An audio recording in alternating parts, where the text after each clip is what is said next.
Good afternoon, everyone. Pleasure to be here with you today.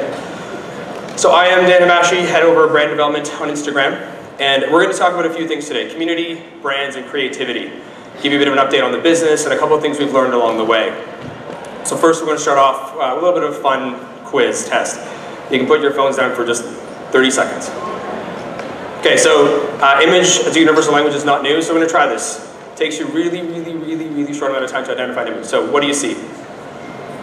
Anyone take a guess? Right, see? And you may have even felt something based on that image, right? And that's not new, and that's something we on Instagram have the privilege of working with and working on and continue to build against. So, image is really powerful. You see this on Instagram, they take you to places you've never been before, take you to the front lines of history, breaking news. Also make you laugh. Great accounts, dog, pet accounts, wonderful to see on the platform, see people smiling, like, I know this dog. Also creativity, lives and thrives on the platform in a variety of ways and continues to change. So it used to be just standard images, now you see comedy, illustration. This continues to evolve on the platform organically, paid, brands, public figures, and everything in between. Community growth, very impressive, really proud of this. Just earlier this week we announced we've eclipsed 400 million active users, really proud of this number, continue to grow a great deal. With that, what's also really powerful is this distribution between. 75% of that audience is outside of the US, which is probably surprising to some people.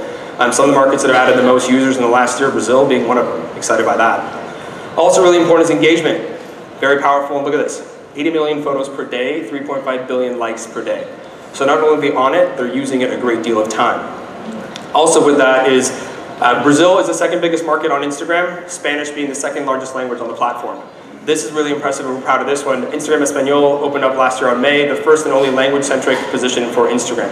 Great handle, great local content being shown right there, so check out another account to follow.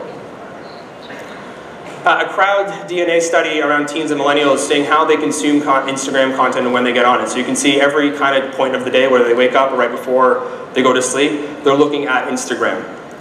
One better is this audience is also actively looking for brands to follow, to get information, get insights, tips and trips, and everything they can from a brand is happening on this. From there, over 74% of these millennials, after they've seen an interaction from a brand, they take an action. Really helpful there. So whether it's going to a website, going to visit your destination of kind, so they're not just there to look at content, create content, they're actually going to action in your brand's content. Anyone know what this is? Remember where this is from? Pluto, yeah. This was when NASA, when they had a really high-res shot of Pluto, they put it on Instagram first, the first of the social channels are ever kind of put on here. So, you know, one big step for Instagram, one small step for NASA, but really big for us. This is also an indicator of the type of content people see on Instagram. So World Cup, when World Cup was going on, 1 in 10 people were following World Cup-related accounts. It was where you would go to Instagram to see the behind the scenes, the locker room shots from athletes. It was also where you went to see Neymar's first photo post-injury. This happened on Instagram. And this is the type of content that people love seeing on the platform. Brands. Brands have always been an active part of Instagram, well before we even begin to monetize and release advertising products on Instagram. They are part of the community. And we always tell brands, to do a great job on Instagram, you have to be a community member first. And being a community member means being engaged, being active, participating with the community, talking to them, really giving them value and like really being part of their lives in a really meaningful way. Some great images here, and you can see the ones that do a great job, they fit right between. These are brands. They feel like, again, natural to the platform and feel like they really belong there. Now, this is not to say you must create mandatory, unique content for the platform. It really just your tone, your voice, and that point of view that you want to share comes to life. Someone I was speaking to outside said something to me that I really liked.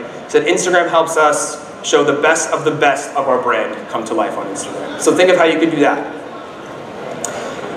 And creativity, as I mentioned earlier, continues to evolve. And this is some great brand creator from around the world. Everything here from Latin America to Asia and everything in between. Brands keep pushing the envelope for creative work. Paid and organic, just like you heard from influencers, just from public figures and celebrities and everyone in between. So brands are a very active part of our community, and they absolutely push the envelope for the work to kind of get better and better as it goes.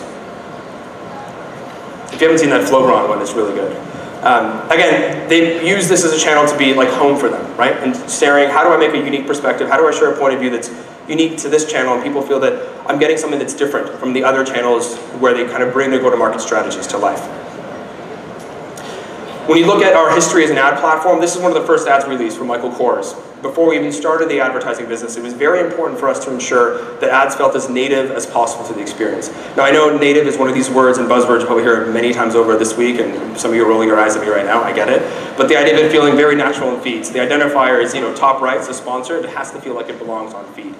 And we went from there, and early results across the board very strong. And we're 3x the Nielsen norm for performance. In Brazil specifically, over 4x the norm from Nielsen. So really proud of the work we're seeing in Latin America right now. And that continued to evolve. So the future, before I get into some of the specifics that we're releasing globally next week, we've been really focused on 3 things, and 3 things that are really important to us. The first one is empowering you as marketers and agencies to do more. It's not just about driving awareness, it's kind of working through the funnel, bringing it all the way to conversion, consideration in between, so really helping you with all your goals. The second is continuing to drive more relevancy. More relevancy means better targeting and taking the best of Facebook and bringing that over and finding what identifiers we have on Instagram to help it make it a better experience for users and brands. And the third is empowering businesses of all sizes, right? Small, everything in between. Some of the best businesses on Instagram are SMBs, and SMBs are the backbone of our business, the backbone of our product. And historically, some of the entry points have been somewhat prohibitive, and that's changing come next week. I'm really excited by that specifically because some of my favorite accounts I mentioned are in fact SMBs in a variety of sizes. So, we go through this, and the idea of people searching for intent, like this is not new. I know we've seen this happen a lot with brands that have told us that after running Instagram work, organic and paid, they find that people's search are going up around something that they've done. So Instagram posts specifically what's happening, and this is not an easy user experience by any stretch of the imagination, so how do we make this better? So we started releasing new product and testing this stuff right now. So here are some examples of things that we're doing right now. These are direct response, action-oriented ads from a variety of verticals. I'll give you some more examples in a minute. This one here in the middle is for a mobile app. So you see this ad, click in, opens the App Store, download right away. Trying to make it feel, as, again, native, natural, and a part of that natural experience you'd expect from people.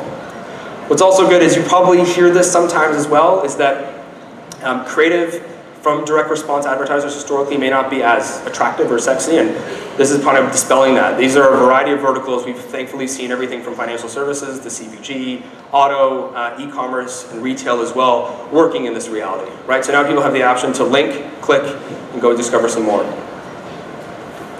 Marquee, this is a piece for us with high blast, high reach, right? You want to kind of be there front and center, big movie launch, big product launch. This is kind of an opportunity for you. Just launched this one as well, in the US specifically. And then landscape and 30-second video. This is a big effort for us. I mean, probably not new to you guys as creators in some capacity, that portability of creative assets, portability of content is incredibly important. People on the platform consume content and post content in landscape, and giving brands the ability to do this, right? So you don't have to cut and recut assets for the platform specifically. Here are options for you to do that. So excited by that as well as a release. So, Facebook and Instagram, you probably get this question a fair bit, the idea of them, how do they work together, better together, what are the pieces between? I'll start with what's most important to understand is the context by which people enter the platforms is different. People come to Facebook to discover content from their friends and family and people they know. It's probably a little foreign to friend someone on Facebook you do not know. Some people do it, but that's kind of the expectation on Facebook. And the second, on Instagram, people come to be inspired through visuals, right? They're looking for interest-based subjects. So some insights to help you on the two. Over 50% of the content in someone's feed on Instagram comes from people they don't know. It's pretty common behavior. And then 60% of that content is interest-based, not people-based. If you think of some of your own feeds, you're probably either curating things around travel, sports, lifestyle, fashion, versus following your friend who may or may not think they're a fashionista. You're following people like Eva Chen or Vogue and things in between. So that's a common, we've done a bunch of research on this one, that is the headspace coming into the platform.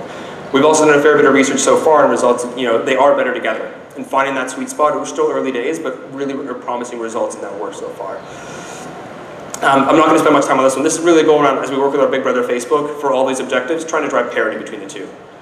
People like this, if you want to take a photo, please go ahead. I'll wait a minute. So this is just, it's a lot of small font. I'm not trying to pitch you on it. This idea of this is a goal for us to continue to work through these pieces. So you have an objective. Where's the right mindset? Where's the asset? Where's the creativity? And how can we help it happen to kind of both platforms? Okay, 3, 2, 1. Next slide. Okay, great. Okay, so this is my Oprah moment. Next week for everybody. This is happening next week. All these things are going to be launched around the world. Really excited. So in Latin America specifically, we've been in Mexico, Argentina, and Brazil. Very pleased with the work we've had so far, and this is coming out to the rest of the world next week, and really excited by that. Take a photo of this too if you want. Not as good, but please go ahead. Good? Okay, next slide. Okay, community. So this question comes up a lot around this, and the community is so important to us. You know, we would not have a business without community. Community are the people that use it day to day. You, the brands, the public figures, the influencers. It's very important to us that we start back with the core. Before we launch into a new market, we run ads from Instagram. People hear from us specifically. We monitor sentiment, we monitor how ads are performing, so this is a really important piece to us. So just my kind of service announcement to you is we're really cautious about this. We do it very carefully. We're really, really mindful as we go through this. Creativity. So a couple things we've seen. 500 plus campaigns, kind of almost 2 years of working as a business through this. There's a couple things we've learned and seen that are just good insights for you to take out of. First one, be on brand. Don't be shy of your logo. Now, fall within rules and don't like Starburst, crazy text logo, everything. Here's an example from McDonald's in Brazil. Right? Their logo is prominent, it feels natural to the platform. Don't be scared of this, and this performed quite well for them. We're really pleased by it. We have results that see, like, don't be scared of your brand being present in the creative. The other side too, if you do something that is not connected to your brand at all, people may see it, but they don't know it's you. So be sure people have that association, and be sure that you are the brand. Concept. Good concepts will always do great. And this, again, these ideas and these principles are not new to us, right? You guys have been marketers well before we were around. We're just shortly coming up on our 5th birthday, which is crazy. So these ideas, again, fall to other channels, other mediums you've worked on before, but having a good concept always helps. This next one here is Alta Palermo, and it's a mall conglomerate in Argentina. And the insight there was that people filter their photos, filter their lives, but necessarily not in the filtered conversations about those they love and those they kind of talk to the most. So let's hear this. Te dije que la despedida de soltera me la van a hacer en Río. ¿Cómo Río? Río. ¿Qué Río? Río. Río, Río, Río. Río. Río. A whole series of great videos. Again, a great concept, great idea. Not new to the idea of working on Instagram, just a good concept from its core. Craft. Great craft will always do well. And I'm not here on stage telling you triple your production budgets, hire new agencies, work, none of that stuff. I've seen great campaigns being done completely on iPhones and ones that have the best agencies in the world working on them. There is no silver bullet between them. Just a really good idea that's really well executed will always work. Here's one from Vivo in Brazil, Telecom. So they were kind of launching their 4G network, which is a big piece for them, and they had a series of campaigns, again, much bigger than us, that worked through all different channels and mediums. This color purple kind of stuck throughout the campaign. They saw great results with it, over 7-point lift on message association through the campaign. Again, strong work. The piece here is that it's a great idea regardless of us. Just think of like, if this is a great concept, period, if this is well done, period, if it's on brand, period, it'll likely do well on this piece. It's not a mandatory. So these are things that just do well. We've seen from the varieties of work we've seen across the globe and in variations of verticals through and through, this is stuff that we've seen kind of consistently kind of laid out. So again, we keep focused on 3 pieces, right? 3 very important pieces for us, right? It's ensuring you guys can do more with all your objectives, driving more relevancy for our consumers and our brands, and then continue to power businesses of all sizes, right? That's really important to us. Again, SMB is the backbone of our products, backbone of our platform, and a lot of businesses have kind of grown and exploded because of things like Instagram, so we're really excited by it. On Latin America, again, Brazil, 2nd largest market, Spanish, 2nd biggest language, and Instagram Espanol is a big piece for us, so really excited by that. Continue to see great momentum in Latin America, continue to grow across the world, and really pleased with that. So with that, I thank you for the opportunity to be here with you. I know this is a really tough stage. I was joking with Jeremy earlier, when you have a short window of time and an audience this large, I look at the analogy of kind of being like a wedding DJ. I'm going to suck to someone and be great to someone else, but hopefully the bride and groom are happy. So, thank you very much for the time. I'll be around if you guys have questions. We can chat about it afterwards. Thank you. Okay, great. Don't run away, yeah. I think we've got time for a couple of questions. I don't know if they want to keep time and keep me going. So. You should have